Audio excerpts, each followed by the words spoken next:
हुआ, ठीक है ना। तो आप मुझे बताओ, देख करके बताओ कि यहाँ जो उदासीन वस्तु है क्या इस पर आवेश है?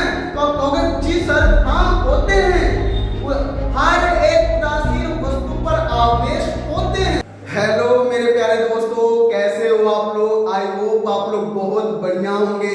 तो चलिए फटाफट अपना कॉपी पेन ले लीजिए और मेरे साथ तैयार हो जाइए, क्योंकि हम और तुम दोनों मिल करके पूरे क्लास में धमाल मचाएंगे, है ना भाई। इतना बेहतर से बेहतर आज कॉन्सेप्ट मैं आपको समझाने वाला हूँ जो आज तक आप लोग नहीं जाने होंगे, नहीं सुने होंगे, है ना भाई। तो तैयार हो जाओ फिजिक्स के प्रवाह बैच में जुड़ने के लिए, पढ़ने के लिए, है ना भाई। चलिए ठीक है, तो कॉपी पेन फटाफट खोलिए भाई, चलो शुरू करें क्लास को। बिल्कुल भाई, है ना भाई। चलिए ठीक है, हमने फिजिक्स के इसके पिछले 2 क्लास कर चुके हैं भाई, जिसमें हमने फिजिक्स के बारे में अच्छे से सब कुछ बता दिया है। इसके पिछले वाले क्लास में मैंने आवेश और द्रव्यमान के बारे में पूरे एकदम गहराई से बता दिया था भाई कि आवेश क्या होता है, द्रव्यमान क्या होता है, आवेश के द्वारा आप क्या उत्पन्न कर सकते हो, क्या चीज महसूस कर सकते हो, ऐसे ही द्रव्यमान के द्वारा आप क्या उत्पन्न कर सकते हो, क्या महसूस कर सकते हो। ये सारी चीजें मैंने बहुत अच्छे से बता दिया। अगर आप लोगों को ये ना पता हो ये सारी चीजें, तो सबसे पहले आप लोग उन क्लासों को देख लो, ठीक है ना। फिर इस क्लास को देखोगे ना तो भाई तब आपको मजा आएगा, कहोगे वाह भाई क्या बात है ना भाई। तो आप लोगों को परेशान होने की जरूरत नहीं है। और हाँ, मैंने आपको शुरू में ही बता दिया था कि ये जो फिजिक्स का प्रवाह बैच है ना भाई। प्रवाह बैच का मतलब जानते हो ना भाई कि धीरे धीरे प्रवाहित होता है। प्रवाह का मतलब होता है बहना, धीरे धीरे बहता है ना, तो कोई नॉर्मल शब्द लोग समझते हैं, लेकिन जब यही इसका प्रवाह बहुत तेज हो जाता है, जैसे पानी होता है, पानी का प्रवाह बहुत तेज हो जाए तो तूफान भी आ जाता है ना। इस नाते इस बैच का नाम क्या? प्रवाह भाई। धीरे धीरे बहेगा और आराम से बहेगा, और जब इसका तूफान दिखाने का समय आएगा ना तो एक बैच दिखाएगा। वैसे ही मैं आप लोगों को वैसे ही एकदम आराम से सब कुछ फिजिक्स के बारे में पूरे एकदम अच्छे से आपको कॉन्सेप्ट के साथ तैयार कराऊंगा। लेकिन जब एग्जाम देने की बात आएगी ना तो आप वहां पर फोड़ दोगे, है ना भाई। तो इस बैच का ही मतलब है कि आपको 0 से लेकर के टॉपर तक बनाएगा, है ना भाई। अगर वो लोग सारे वीडियो नहीं देखो तो वीडियो को सबसे पहले आप देख लो ताकि सारे कॉन्सेप्ट क्लियर हो जाए, फिर इस वीडियो को देखोगे ना तो आपको मजा आ जाएगा, है ना भाई। चलिए ठीक है, उन दोनों वीडियो का लिंक मैं इस वीडियो के डिस्क्रिप्शन में दे दूंगा, आप लोग जाकर पहले देख लीजिएगा, है ना भाई। चलिए शुरू करते हैं। आज का जो क्लास है वो कहां से शुरू करेंगे? तो आज का क्लास जो है हम आवेश की संकल्पना से शुरू करेंगे। कहां शुरू करेंगे? आवेश का संकल्पना। बहुत मजेदार क्लास होने वाली है भाई, एकदम अच्छे से सब कुछ भूल जाइए। आवेश का संकल्पना ये क्या है भाई? आवेश का संकल्पना कहने का मतलब ये हुआ। अच्छा, इसके पहले क्या आपको पता है कि जो धारा बहता है वो किसके दौड़ने से बहता है? केवल इलेक्ट्रॉन या केवल प्रोटॉन या इलेक्ट्रॉन और प्रोटॉन दोनों को मिलकर के, दोनों साथ दौड़ते हैं।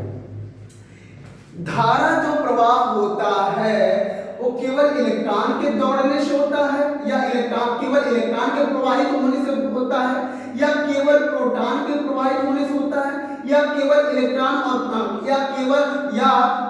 और प्रोटॉन जब दोनों साथ बहते हैं तब जाकर के धारा प्रवाहित होता है। क्या आपको इसका जवाब पता है? तो कमेंट में फटाफट बता दीजिएगा मुझे। हाँ बिल्कुल, ठीक है ना भाई, बता देंगे ना?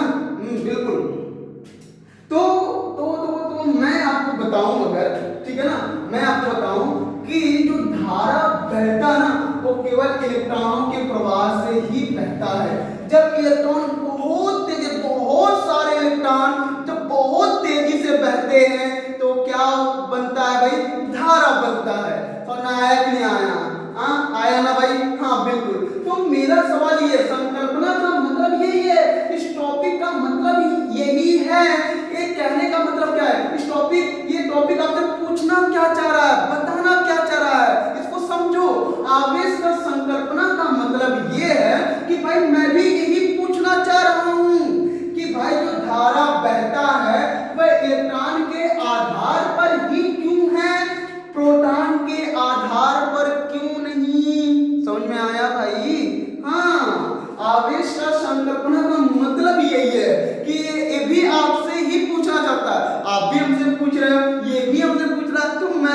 रहा हूं ना, मैं बता दूंगा आपको, है ना भाई, कि जो धारा बहता है वह इलेक्ट्रॉन के आधार पर ही बहता है, प्रोटॉन के आधार पर क्यों नहीं। समझ में आया ना, ये चीज है, इसका मतलब ये था। अब पूरा कॉन्सेप्ट समझ में आया कि नहीं आया? तो भाई इसके पीछे के दो बहुत गहरे राज हैं। क्या? दो बहुत ही गहरे राज हैं भाई। वो क्या है? वो क्या है? पहला राज है, पहला राज ये है कि भाई प्रोटॉन के आधार पर धारा क्यों नहीं प्रवाहित होती, इसका रीजन है। तो पहला रीजन ये है कि प्रोटॉन जो होता है ना, वो बहुत ही भयंकर रूप से नाभिक से बंधा होता है। समझ में आया नहीं आया? तो पहला रीजन क्या है कि प्रोटॉन जो है, प्रोटॉन, ठीक है, प्रबल नाभिकीय बल से, नाभिकीय बल से बंधा होता है, बंधा होता है या आकर्षित रहता है, होता है। ठीक है भाई, पहला रीजन ये है। इस नाते दूसरा रीजन ये है कि प्रोटॉन का द्रव्यमान, प्रोटॉन का द्रव्यमान इलेक्ट्रॉन के द्रव्यमान के, इलेक्ट्रॉन के द्रव्यमान के 1836 गुना होता है। कितना होता है भाई? 1836 गुना होता है। समझ में आया कि नहीं आया? मतलब जो प्रोटॉन का द्रव्यमान है, ठीक है ना भाई, किसका भाई? प्रोटॉन का जो द्रव्यमान है वह इलेक्ट्रॉन के द्रव्यमान के 1836 गुना है। ये बातें समझ में आया कि नहीं आया? ठीक है ना? इस कारण से ही ठीक है, इलेक्ट्रॉन के आधार पर ही धारा का प्रवाह होता है, प्रोटॉन के आधार पर नहीं होता है। ये पूरा कॉन्सेप्ट आपको समझ में आया कि नहीं आया? इसके दो मुख्य रीजन यही हैं कि पहला कि प्रोटॉन जो होता है वो बहुत ही प्रबल है, भयंकर रूप से नाभिक से नाभिकीय बल के द्वारा बंधा होता है। दूसरा ये होता है कि प्रोटॉन का जो द्रव्यमान होता है वह इलेक्ट्रॉन के द्रव्यमान से इतना गुना अधिक होता है। ये बातें समझ में आया कि नहीं आया? ठीक है, तो सर इलेक्ट्रॉन का द्रव्यमान कितना होता है? इलेक्ट्रॉन का द्रव्यमान, ठीक है ना भाई? हाँ, इलेक्ट्रॉन का द्रव्यमान होता है 9.1 गुणे 10 की घात माइनस का 31 होता है भाई। समझ में आया कि नहीं आया? केजी। ठीक है भाई? हाँ, और वही अगर हम प्रोटॉन के द्रव्यमान की बात करें, प्रोटॉन के द्रव्यमान तो होता है 1.67 गुणे 10 की घात माइनस 27 केजी। समझ में आया कि नहीं आया? बिल्कुल। ठीक है ना भाई? ये हमारे इलेक्ट्रॉन और प्रोटॉन इन दोनों के द्रव्यमान कुछ इस तरीके से हैं। तो ये आपका समझ में आया आवेश का संकल्पना क्या होता भाई? तो इसके दो रीजन थे, मैंने आपको दोनों रीजन बता दिए। तो आप लोग एक काम करो, स्क्रीनशॉट ले लो फटाफट, ठीक है ना? फिर मैं आगे चलूंगा आप लोगों के लिए। बिल्कुल। हाँ, एक और बात है कि मैं आप लोग को बताऊं कि भाई इलेक्ट्रॉन का आवेश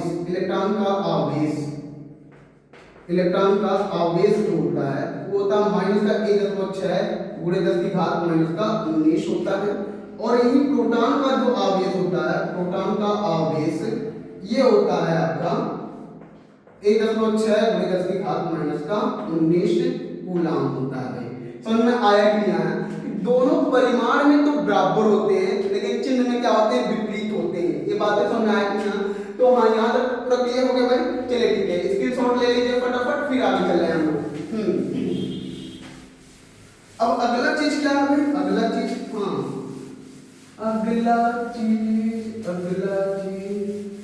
ये हो गया भाई आवेश का संकल्पना। ये आपका टॉपिक पूरा कंप्लीट हो गया। ठीक है भाई? बिल्कुल। अब बात ये करेंगे कि उदासीन वस्तु किसे कहते हैं? किसका भाई? उदासीन वस्तु, उदासीन, ठीक है? उदासीन किसे कहेंगे? उदासीन किसे कहेंगे? इसकी बात हम लोग करेंगे। ठीक है ना भाई? बिल्कुल। चलिए ठीक है, उदासीन किसे कहेंगे? ठीक है, इसकी बात है। चलिए ठीक है, मैं आपको समझा रहा हूं। देखो बाबू, जब इलेक्ट्रॉन और प्रोटॉन ये दोनों बराबर होते हैं तो वह वस्तु क्या होता है, उदासीन होता है। क्या आपने समझा? ठीक है, जैसे मान लेते हैं सोडियम है। सोडियम अगर हम ध्यान से देखें तो सोडियम में 11 इलेक्ट्रॉन और 11 ही प्रोटॉन होते हैं। बात समझ में आया कि आया? मतलब क्या हुआ कि भाई ये सोडियम 11 इलेक्ट्रॉन और 11 ही प्रोटॉन से मिलकर क्या हुआ है, बना हुआ है। तो यहाँ इलेक्ट्रॉन और प्रोटॉन इन दोनों की संख्या आपस में क्या है, बराबर है कि नहीं है? ठीक है ना। तो ये वस्तु, ये तत्व कैसा है, उदासीन है।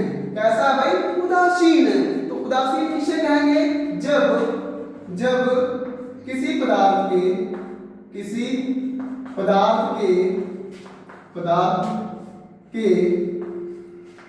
इलेक्ट्रॉनों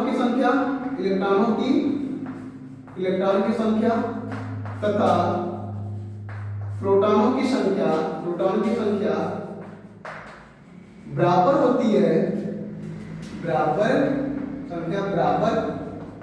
होता है या होती है, तो वह वस्तु उदासीन होता है। क्लियर है भाई बात? हाँ बिल्कुल समझ में आ गया भाई।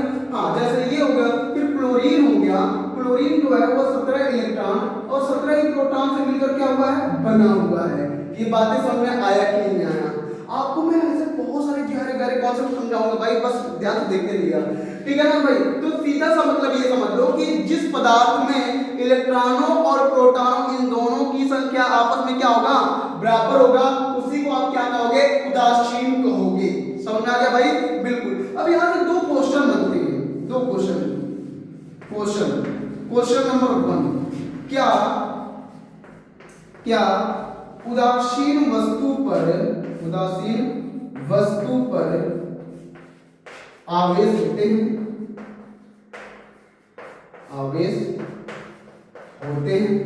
पहला। दूसरा क्वेश्चन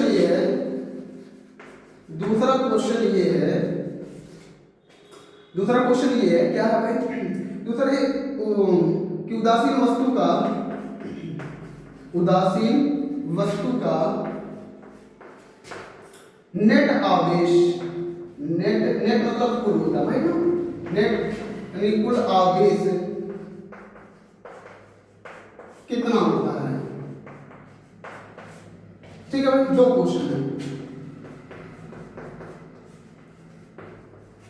समझ में आया कि नहीं आया? क्लियर है भाई? बिल्कुल। तो कहने का मतलब आप मुझे कमेंट में बताओ कि क्या उदासीन वस्तु पर आवेश होते हैं, मतलब जो वस्तु उदासीन है क्या उस पर आवेश होते हैं? ठीक है ना भाई? आप बताओ। दूसरा ये है कि उदासीन वस्तु का कुल आवेश कितना होता है। ये दो आपके पास आपके सामने प्रश्न रखे हुए हैं। ठीक है, सबसे पहले हम ये बात करेंगे क्या उदासीन वस्तु पर आवेश होते हैं। आप थोड़ा सा यहाँ पर देखना, यहाँ सोडियम अभी किस रूप में है, उदासीन रूप में। यहाँ क्लोरीन किस रूप में है, उदासीन रूप में। क्यों है? क्योंकि इनके इलेक्ट्रॉन और प्रोटॉन इन दोनों की संख्या आपस में क्या है, बराबर है। जिस कारण से ये दोनों के दोनों क्या है, उदासीन है।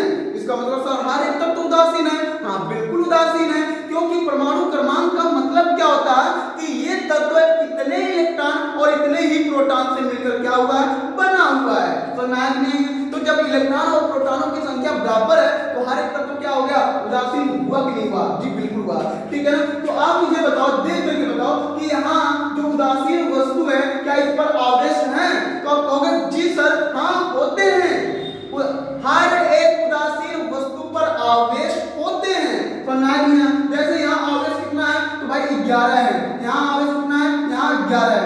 11 इलेक्ट्रॉन 11 प्रोटॉन ये सारे क्या है, आवेश ही तो है ना। आवेश है कि नहीं है? जी बिल्कुल है। तो आप कहोगे कि क्या उदासीन वस्तु पर आवेश होते हैं? हाँ होते हैं। इसका जवाब है हाँ। ठीक है, लेकिन अगर हम आपसे ये पूछे कि उदासीन जो वस्तु होता है उसका नेट यानी कुल आवेश कितना होता है, अगर मैं आपसे पूछूं कि सोडियम का कुल आवेश कितना है, तो कुल जानने के लिए आप क्या करते हो, जोड़ते हो ना। अगर आप 17 इलेक्ट्रॉन और 17 प्रोटॉन इन दोनों को आपस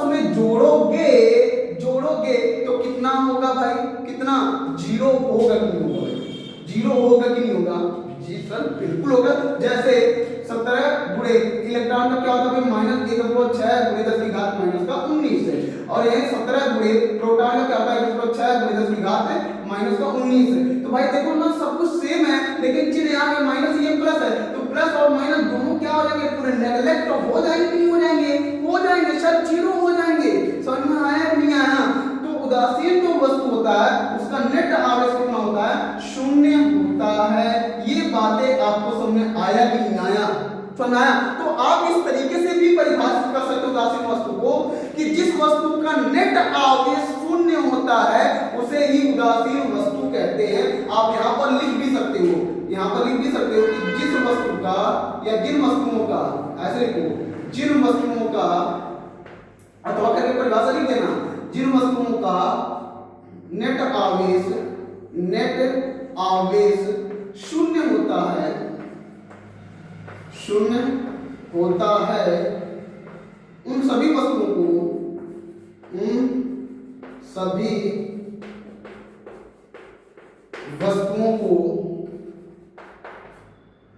उदासीन वस्तु कहते हैं, उदासीन वस्तु कहते हैं। ठीक है ना भाई? बिल्कुल ये चीजें हो गई। तो यहां तक आप लोगों को समझ में आया कि नहीं आया? ठीक है ना? तो आप एक काम करो, फटाफट स्क्रीनशॉट ले लीजिए, ठीक है? फिर हम लोग आगे चलेंगे। हो गया भाई? चलिए ठीक है। अब हम लोग आगे करेंगे आवेशों के प्रकार के बारे में। आवेशों के प्रकार।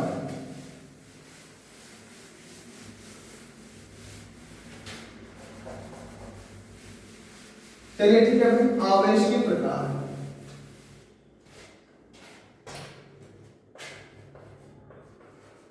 आवेशों के प्रकार,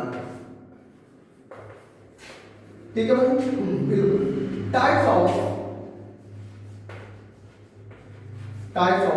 चार्जेस। टाइप्स ऑफ चार्जेस मतलब क्या है?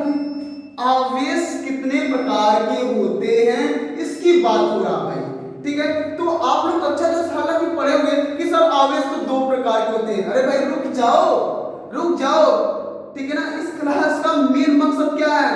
आपको पूरा गहरे से कंसेप्ट आपको चुटकियों में समझाना, सिखाना, आपको उस लेवल का प्रिपेयर कराना भाई, तैयार कराना, ताकि आप लोग उस मुकाबले में आप डटे रहो। तो नायक नहीं, आज रटते हुए नहीं चलेंगे भाई, कॉन्सेप्टों को समझते हुए चलेंगे, है ना भाई? तो मैं आपको समझाऊं कि आवेश कितने प्रकार के होते हैं, ये सारी चीजें मैं आपको बहुत ही बेहतर तरीके से समझाऊंगा, बस ध्यान से सुनिए। देखो भाई, 2 अमेरिकी वैज्ञानिक थे। कौन? 2 अमेरिकी वैज्ञानिक थे। कौन थे भाई? वैज्ञानिक थे, वैज्ञानिक। 2 अमेरिकी वैज्ञानिक थे। कौन कौन थे भाई? पहला विलियम गिलबर्ट। ओ भाई ये कौन है? William Gilbert. सर जी इसको बताना तो ये था, इसको क्या बता रहा है? भाई रुक जाओ। दूसरा बेंजामिन फ्रैंकलिन, नाम थोड़ा सा गलत देखना भाई, फ्रैंकलिन। ये 2 वैज्ञानिक थे, ठीक है ना भाई? हम जो आवेशों के प्रकार जानते हैं वो बातें किसने बताई? विलियम गिलबर्ट ने बताया भाई। समझ में आया? हाँ, विलियम गिलबर्ट क्या कहता भाई? विलियम गिलबर्ट हो गए और बेंजामिन फ्रैंकलिन हो गए। 1 मिनट, जस्ट मोर 1 मिनट। वाह भाई चलना, चलिए ठीक है। चलिए, विलियम गिलबर्ट ये क्या बताता भाई? ये कहता है ना कि भाई अगर आप 2 उदासीन वस्तुओं को लेते हो और उनको आपस में रगड़ते हो, यूं ऐसे रगड़ते हो, मतलब यूं मान लो ये 2 उदासीन वस्तु हैं, इन दोनों उदासीन वस्तुओं को एकदम ऐसे रगड़ोगे ना, तो कहते हैं कि इनके बीच में इलेक्ट्रॉनों का स्थानांतरण होता है भाई। समझ में आया नहीं? कहने का मतलब ये हुआ कि मान लो हमारे पास 2 वस्तुएं A और B है, इन दोनों वस्तुओं को अगर आपने रगड़ा, क्या किया? रगड़ा, तो इनके बीच में इलेक्ट्रॉनों का क्या होता है भाई? स्थानांतरण होता है। इलेक्ट्रॉनों का क्या होने लग जाता है? स्थानांतरण होने लग जाता है, स्थानांतरण। ठीक है ना भाई, होने लग जाता है। समझा लिया, जब इलेक्ट्रॉनों का स्थानांतरण होने लग जाता है तो इन दोनों वस्तुओं पर आवेश उत्पन्न हो जाते हैं। समझ में आया कि नहीं आया? ये बात किसने बताया? विलियम गिलबर्ट ने बताया। क्या कि भाई जब आप किन्हीं दो उदासीन वस्तुओं को आपस में रगड़ते हो, घर्षण करते हो या करवाते हो तो उनके बीच में इलेक्ट्रॉनों का आदान प्रदान होने लग जाता है। मतलब एक वस्तु दूसरे को इलेक्ट्रॉन देता है तो दूसरा उससे ग्रहण कर लेता है, ले लेता है। समझ में आया कि नहीं आया? बिल्कुल। हाँ, तो ऐसे करने से, रगड़ने से जब इलेक्ट्रॉनों का स्थानांतरण होता है तो इन दोनों ही वस्तुओं पर आवेश उत्पन्न हो जाते हैं। ये बात बताया किसने? विलियम गिलबर्ट ने। समझ आया कि नहीं आया? हाँ जी बिल्कुल, ये बात तो सही है। यहाँ तक तो समझ में आ गया सर जी, बिल्कुल अच्छी बात है ना। चलिए ठीक है, तो बेंजामिन फ्रैंकलिन ने कहा कि भाई जो आवेश उत्पन्न हुए हैं उन दोनों ही पदार्थों पर, उनमें से एक धन आवेश है। ये क्या है? धन आवेश है, इसे हम धनावेश कहते हैं। दूसरा ऋण आवेश है। क्या भाई? ऋण आवेश है। ऋण आवेश है, ये चीज है। ठीक है ना भाई? ये बात किसने बताया? बेंजामिन फ्रैंकलिन ने बताया। ठीक ना? विलियम गिलबर्ट ने तो ये कहा कि अगर हम दो पदार्थों को आपस में रगड़ते हैं, घर्षण कराते हैं, ठीक है, तो उनके बीच में इलेक्ट्रॉनों का स्थानांतरण होता है और स्थानांतरण होने के वजह से क्या उत्पन्न होते हैं भाई? आवेश उत्पन्न होते हैं। ठीक है ना? फिर उसके बाद बेंजामिन फ्रैंकलिन ने कहते हैं कि भाई वो जो दोनों पदार्थों पे आवेश उत्पन्न हुए हैं, ठीक है, उनमें से एक धन आवेश है, दूसरा क्या है? ऋण आवेश है। समझ में आया कि नहीं आया? आया कि नहीं आया? आया कि नहीं आया? ठीक है ना भाई? और इस चीज को समझाने के लिए ये दोनों अमेरिकी वैज्ञानिक बहुत सारे उदाहरण लेते हैं या देते हैं दुनिया को समझाने के लिए, है ना भाई? जी बिल्कुल। उनमें से हम लोग दो उदाहरणों को अच्छे तरीके से समझेंगे कि भाई ये लोग दोनों मिल करके किन सारे एग्जाम्पलों को दे करके, उदाहरणों को दे करके दुनिया के लोगों को समझाने की कोशिश किए हैं। ठीक है ना? तो हम सारे उदाहरण नहीं लेंगे, हम केवल दो एग्जाम्पल लेंगे। दोनों एग्जाम्पलों के द्वारा मैं आपको समझाऊंगा कि भाई क्या चीज है क्या नहीं है ना भाई? तो आप लोग इसका स्क्रीनशॉट ले लीजिए फटाफट, उसके बाद हम लोग आगे की क्लास को देखेंगे मेरे भाई। हो गया भाई? चलिए ठीक है। कौन से उदाहरण है? उदाहरण कौन से हैं? चलिए ठीक है। तो आवेश कितने प्रकार के हो गए? दो प्रकार के, धन आवेश और ऋण आवेश हो गया। ठीक है ना भाई? आप घबराओ नहीं, आपको मैं एक ऐसा खतरनाक कॉन्सेप्ट मैं समझाऊंगा कि भाई धन आवेश कब उत्पन्न होता है, क्यों, कैसे उसे धन आवेश कह दिए, कैसे उसे ऋण आवेश कह दिए। तो ये आवेश उत्पन्न हुए ना रगड़ने से, एक धन आवेश हो गया, एक ऋण आवेश हो गया। ये कैसे, किस तरीके से धन हो जाता है और किस तरीके से ऋण हो जाता है, इसके पूरे गहरे से गहरे कॉन्सेप्ट को मैं आपको समझाऊंगा। बस ध्यान से आप लोग पूरे लेक्चर को, पूरे वीडियो को आप लोग देखते रहिएगा, है ना भाई? बिल्कुल। उससे पहले जो सारी छोटी छोटी बातें उसको हम आप क्लियर कर ले, फिर उसके बाद आगे चलते हैं। इन्होंने पहले एग्जांपल दिया फर और एगोनाइट,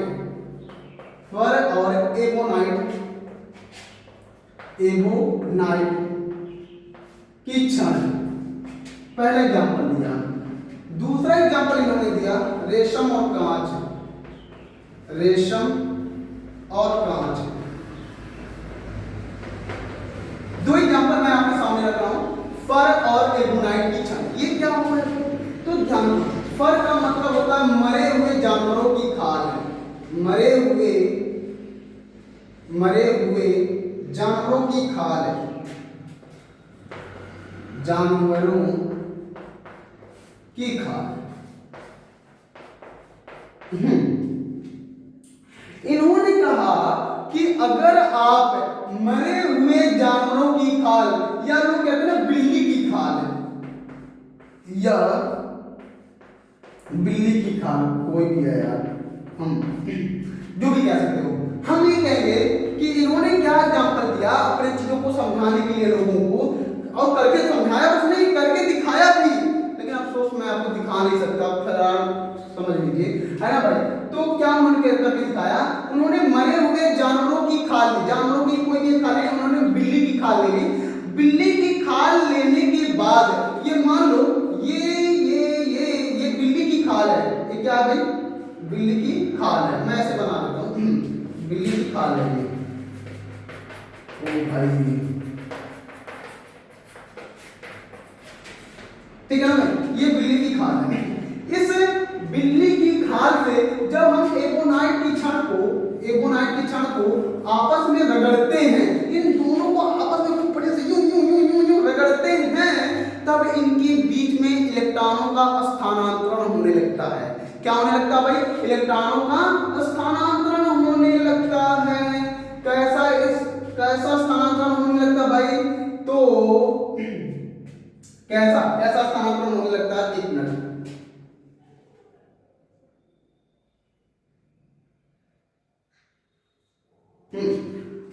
कैसा स्थानांतरण होने लगता है, ये जो बिल्ली की खाल वाले इलेक्ट्रॉन हैं वो सारे इलेक्ट्रॉन किस में चले जाते हैं, एबोनाइट छड़ में चले जाते हैं। समझ में आया।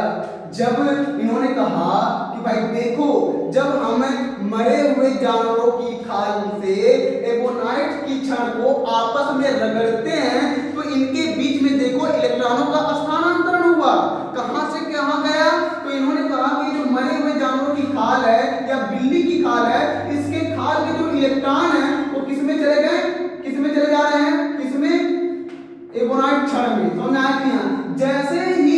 जैसे ही मरे हुए जानवरों की जो खाल से इलेक्ट्रॉन निकल करके, ठीक है, एबोनाइट छड़ में गया, तो एबोनाइट क्या हो जाएगा भाई, एबोनाइट क्या हो गया, एबोनाइट ऋणावेशित हो गया भाई। ये ऋणावेशित कैसे हो गया, ये सारे कॉन्सेप्ट मैं आपको समझाऊंगा, ठीक है ना। ऋणावेशित हो गया और ये जो फर है वो क्या हो गया आपका, धनावेशित हो गया। समझ में आया कि नहीं आया, ये पूरा चीज, ठीक है ना भाई। तो ये चीज है, पहला चीज इन्होंने लेकर के ये समझाया कि जब हम मरे हुए जानवरों की खाल और एबोनाइट की छड़ को जब आपस में घर्षण कराते हैं तो उनके बीच में इलेक्ट्रॉनों का स्थानांतरण होता है और स्थानांतरण से एबोनाइट की छड़ ऋणावेशित हो जाता है और फर क्या हो जाता है, धनावेशित हो जाता है। ये पूरा कॉन्सेप्ट उन्होंने क्या दिया, हाँ, विलियम गिलबर्ट और बेंजामिन फ्रैंकलिन ने दिया था। तो हमने आया कि नहीं आया कि ना, तो ये चीज आपका पूरा कंप्लीट हो गया है।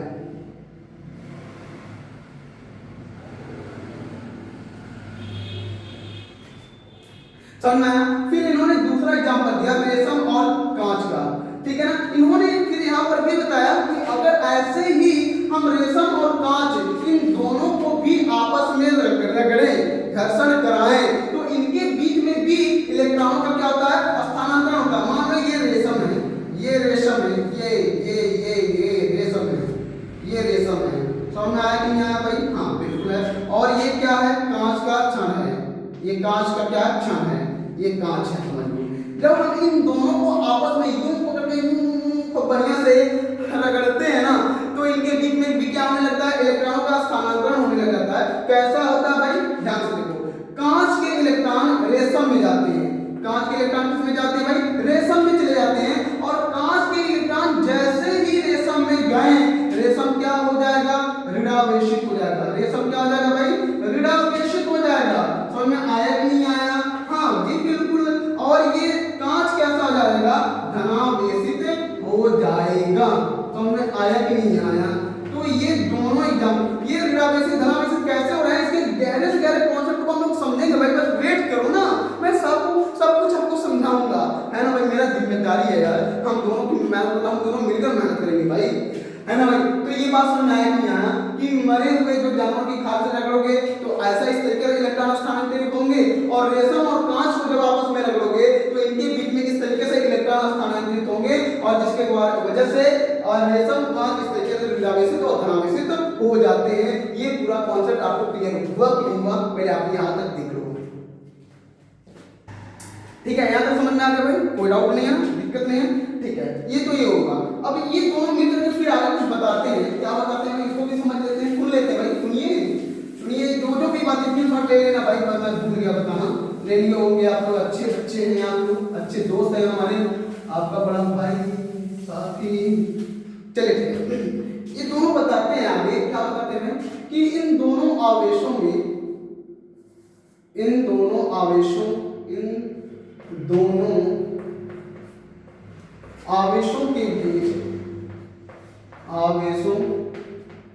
के बीच दो बल कार्य करते हैं, दो बल कार्य करते हैं। हाँ, दो बल काम करते हैं। पहला आकर्षण बल, दूसरा प्रतिकर्षण बल।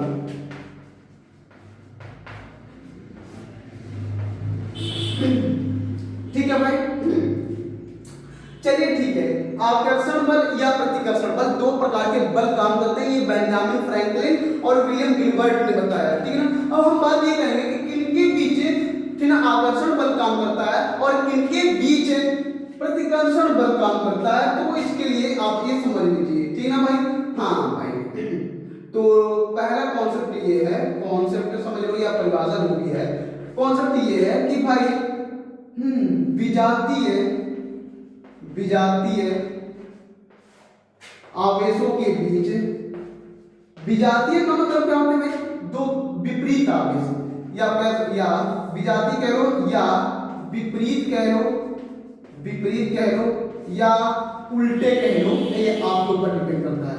उल्टे विजातीय आवेश या विपरीत आवेश या उल्टे आवेशों के बीच आकर्षण बल कार्य करता है, आकर्षण बल लगता है।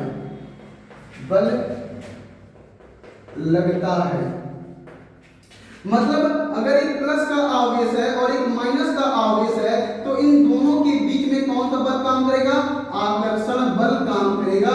ये बात उन्होंने बताया, क्लियर है भाई, बिल्कुल। फिर दूसरा कॉन्सेप्ट ये होता है कि सजातीय आवेश या सजातीय आवेशों के बीच प्रतिकर्षण बल कार्य करता है। सजातीय का मतलब क्या होता है, समान प्रकार के आवेश, समान प्रकार के आवेश। मतलब क्या है, अगर दो आवेश समान है, मतलब प्लस आवेश और प्लस आवेश, दो प्लस प्लस के आवेश है, तो इनके बीच में जो बल लगेगा वो क्या लगेगा, प्रतिकर्षण लगेगा। या अगर हमारे दोनों आवेश इस तरीके से इनकी समानित होना है, कहने का मतलब हुआ कि दो समान आवेशों के बीच प्रतिकर्षण बल लगता है और दो असमान, ठीक है ना, दो उल्टे आवेशों के बीच हमेशा आकर्षण बल कार्य करता है। समझ में आया कि नहीं आया जी, बिल्कुल, ठीक है भाई। तो यहाँ तक पूरा क्लियर हुआ कि नहीं हुआ, ठीक है ना भाई। अच्छा जी, एक और चीज मैं आपको कॉन्सेप्ट बताऊं, कूलाम बल होता है भाई, कूलाम बल क्या होता है भाई, कूलाम बल क्या होता है भाई, तो आकर्षण एवं प्रतिकर्षण बल को ही कूलाम बल कहते हैं। आकर्षण एवं प्रतिकर्षण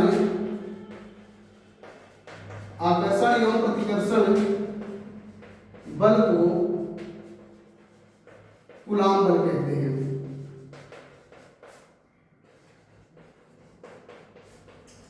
देख लीजिए, यहां तक आप लोग को समझ में आ गया तो स्क्रीनशॉट ले लीजिए आप लोग, ठीक है ना भाई, बिल्कुल,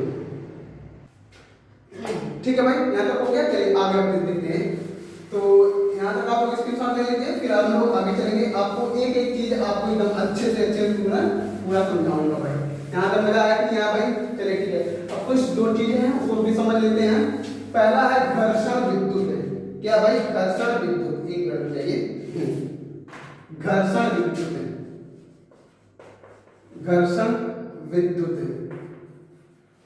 विद्युत किसे कहते हैं, घर्षण विद्युत पहला टॉपिक। दूसरा आता विद्युत में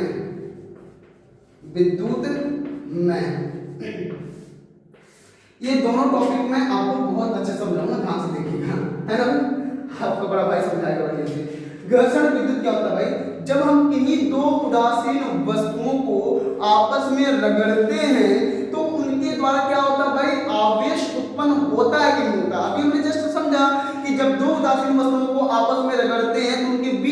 इलेक्ट्रॉनों का स्थानांतरण होता है और स्थानांतरण होने की वजह से उनके बीच में या उन पर आवेश उत्पन्न हो जाते हैं। समझ में आया कि नहीं आया?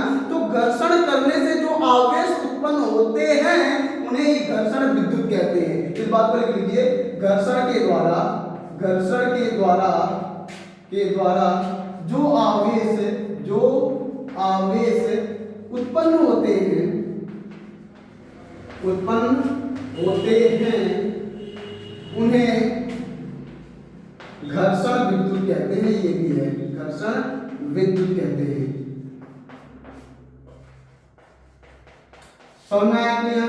ठीक है ना भाई? ये चीज विद्युत में क्या होता है भाई, ध्यान से सुनना। विद्युत में क्या होता है, जब हम किसी भी पदार्थ को रगड़ते हैं तो रगड़ने से उनमें छोटे छोटे तिनके, छोटे छोटे कणों को अपनी ओर आकर्षित करने का गुण उत्पन्न होता कि नहीं होता है? बचपन में आपको ना कंघी को बहुत बार में रगड़ करके छोटे छोटे तिनकों को अपनी ओर खींचते हुए देखा होगा। कंघी क्या करता है, छोटे छोटे तिनकों के छोटे छोटे कणों को अपनी ओर खींचता है कि नहीं खींचता भाई? खींचता है ना भाई। तो इस प्रकार का गुण जिस भी पदार्थ के अंदर आ जाता है उसी को आप क्या कहते हो, विद्युत में कहते हैं। एक बार आपसे मैं समझा दूंगा, ठीक ना? जब किसी पदार्थ को घर्षण करते हैं और घर्षण करने के बाद, ठीक है ना, उस वस्तु में छोटे छोटे कागज के टुकड़े, छोटे छोटे तिनके, छोटे छोटे कण उसकी ओर आकर्षित होने लग जाते हैं। ठीक है, तो इस प्रकार का गुण जिस भी पदार्थ के अंदर आ जाता है उसे ही आप क्या कहोगे, विद्युत में कहोगे। ठीक है ना भाई? लिखेंगे घर्षण करने के बाद, जब उस पदार्थ में, जिस पदार्थ में घर्षण के बाद जिस पदार्थ में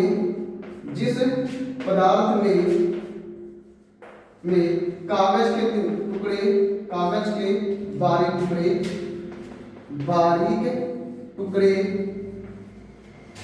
टुकड़े तिनका एवं महीन कण उस पदार्थ की ओर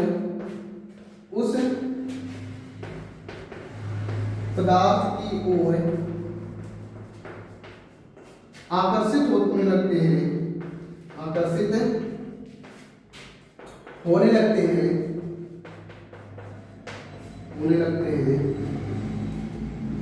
आकर्षित होने लगते हैं। तो इस प्रकार के गुण वाले पदार्थ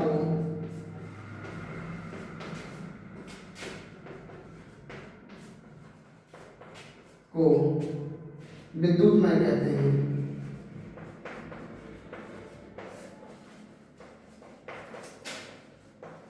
देख लो भाई, यहाँ तक कोई दिक्कत है ना? देख लीजिएगा। हाँ, अब स्क्रीनशॉट ले लीजिएगा आप लोग। ठीक है भाई, बिल्कुल। हाँ,